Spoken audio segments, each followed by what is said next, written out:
On December 11, 2023, a plane with radioactive cargo made an emergency landing at Vnukovo airport. There were 104 passengers and 5 crew members on board. The dispatcher received a signal about a landing gear malfunction. The airliner circled in the sky for about 40 minutes, but still landed safely. In December 2023, no less than 14 cases of civilian aircraft breakdowns were registered in Russia.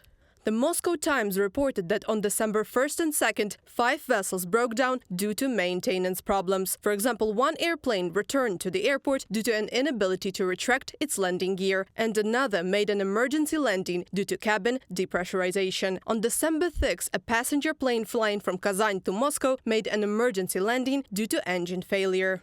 The independent Russian news outlet assessed that engine issues caused 30% of the incidents in 2023, while landing gear was cited in 25%. Problems with the brakes, flaps, air conditioning systems and windshields were also common, each accounting for 3 to 6% of the cases, from a publication in Newsweek.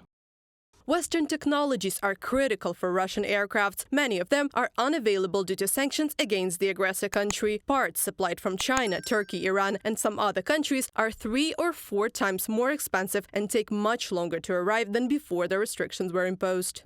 Firstly, it has become much harder to get spare parts and maintenance materials for many aircraft. And second, which is even worse, they may have already started fitting aircraft with parts that are not certified by the manufacturers. We don't see an increase in plane catastrophes, but the number of crashes in which no one dies has increased markedly. Kirill Yankov, chairman of the Russian Passengers Union, in comment to 7-4-RU.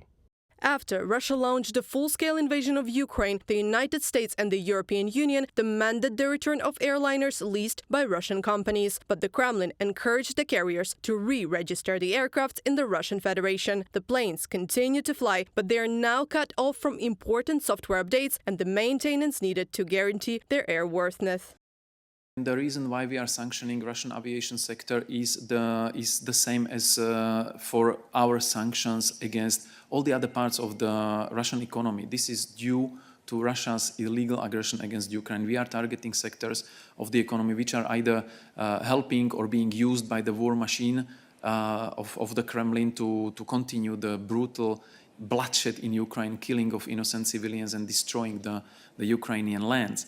So this needs to be seen in this context. According to Russian Transport Minister Vitaly Savelyev, the Federation has lost 76 passenger planes since February 2022 due to restrictions imposed by Ukraine's allies. Reported by Anastasia Tarnavska, Kristina Dombrovska, UATV News.